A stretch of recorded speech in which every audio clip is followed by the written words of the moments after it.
Hello guys and welcome back.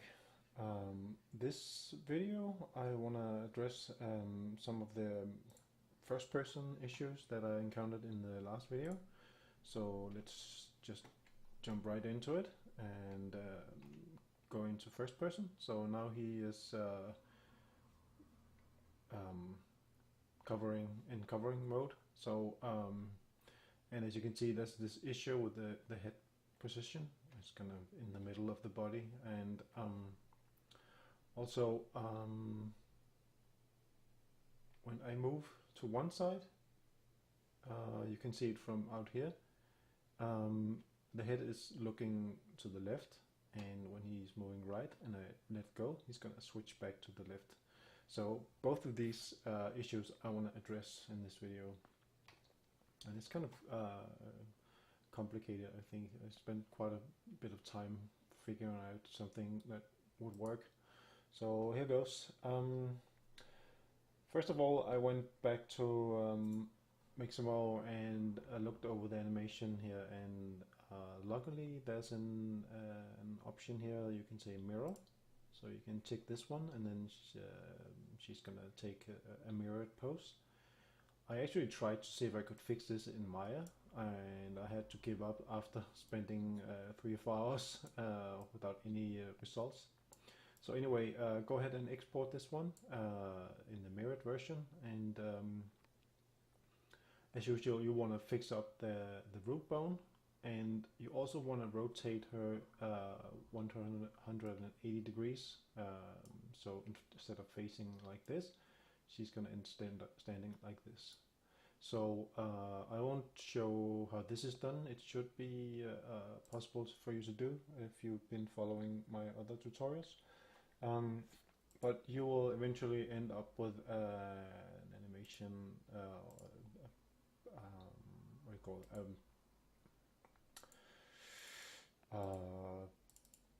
Yeah, an animation looking like this. So we have this.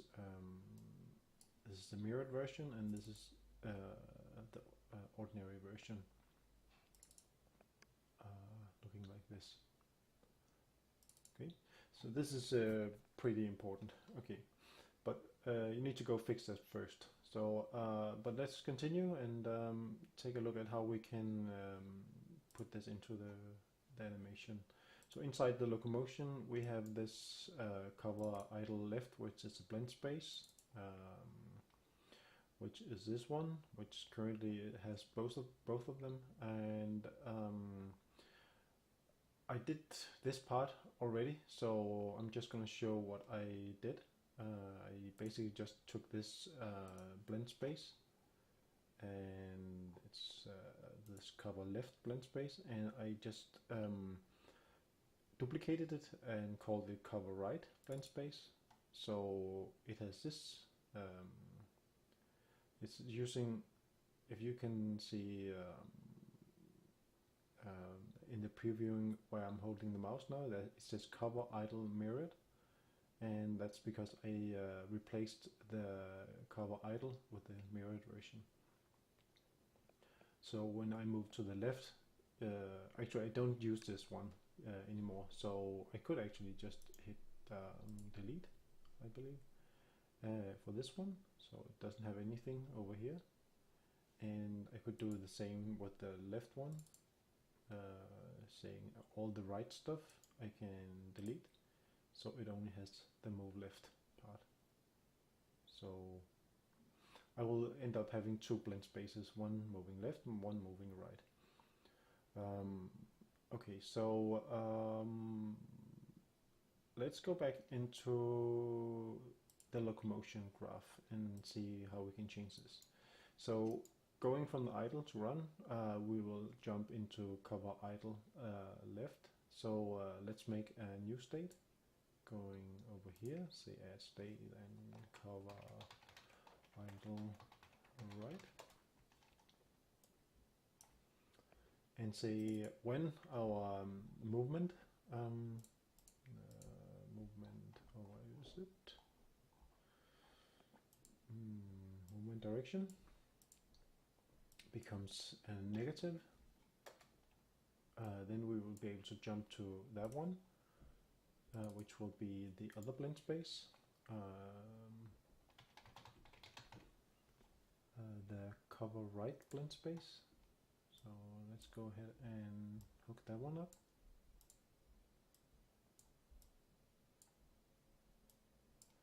So we have the movement direction being fed into the cover right, so we also have that.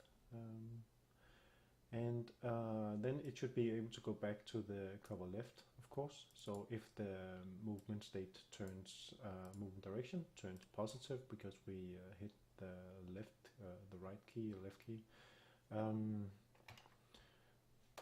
like this, then it should be able to go back. And actually we also need to say, okay, from this one it should be able to go back to the idle, because yeah, if we detach from the wall during this state, we want to be able to pop back. So this one is saying if it's different from standing in cover, let's just copy that one and just paste it in here. And there we go.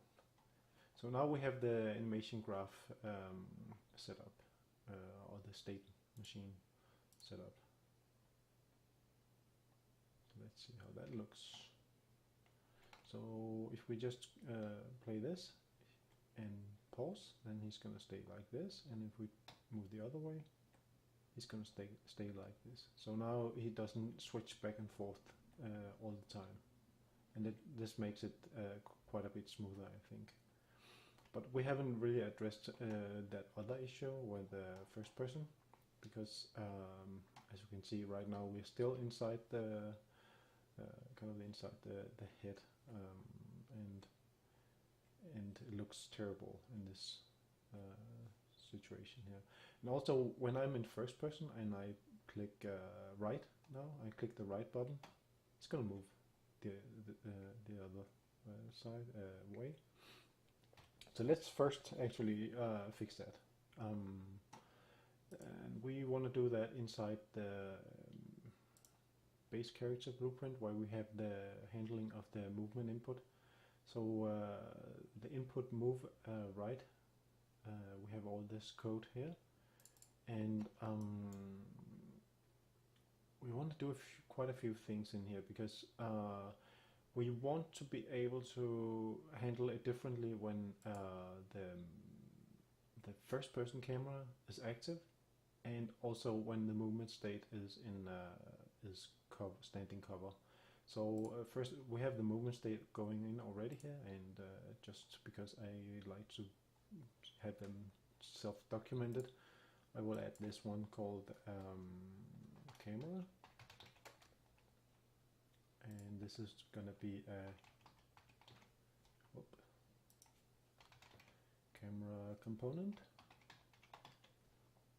this one. So let's drag this one up and say promote to local variable, so we can avoid having these long lines, and call it, oh, I see, I already have one. Ooh, where did I get that from? Could be I already did this. Okay. Anyway, we want to set this one. Let's use this one. Local camera. Okay, so we have that set once we enter this function here. Okay, so the logic says that we're just going to set these variables, and saying if we are not climbing, that means if we are in some kind of these special states, then we want to treat the movement differently. Otherwise it's just going to be the normal running and walking. So this is where we have the movement direction, and this is where we add the input. This is the local axis value, which we have coming in from here. So what we're going to do is to negate this value under certain circumstances. So this is maybe not going to be very pretty, but we can always go and clean this up afterwards. So we need to make a little bit of space here because we need to make some checks. So first of all, we want to check the local movement state should be equal to the standing cover, and also the local camera needs to be equal to our first person camera. And if both these criteria are true, then we want to negate the value of this local axis value. So let's drag out a branch here and hook this one up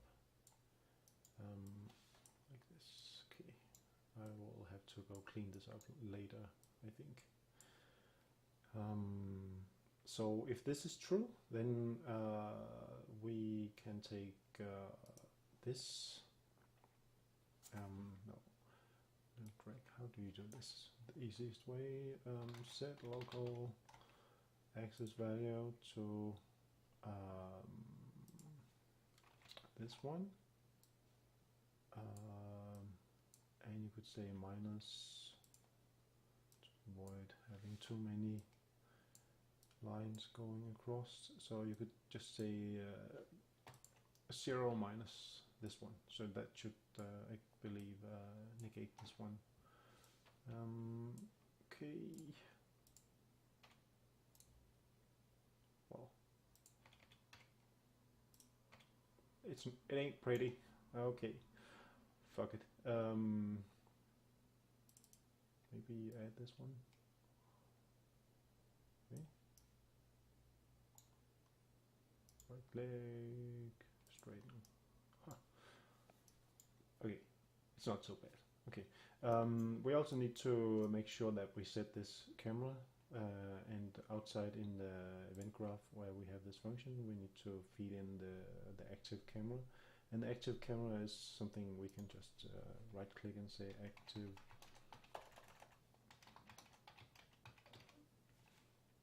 Okay, this one.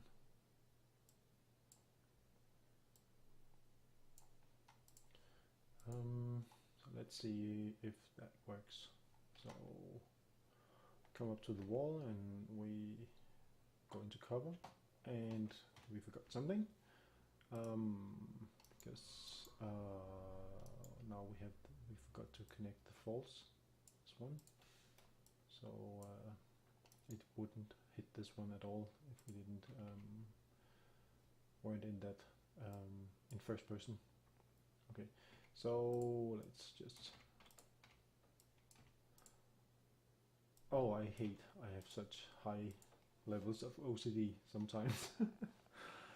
Anyway, let's go in here, and now he can move back and forth. I'm pressing right now and he's moving right, and I'm pressing left and he's moving left. So if I come into first person and I press the right key, he's gonna move right, and if I push the left key, he's gonna move left. Okay. So in order now we fixed that inversion of the movement. I think that's a pretty good step forward. So in order to break this up in smaller bits, I think I will end this video here and then address the camera positioning in the next one. So until then, see you in the next. Bye.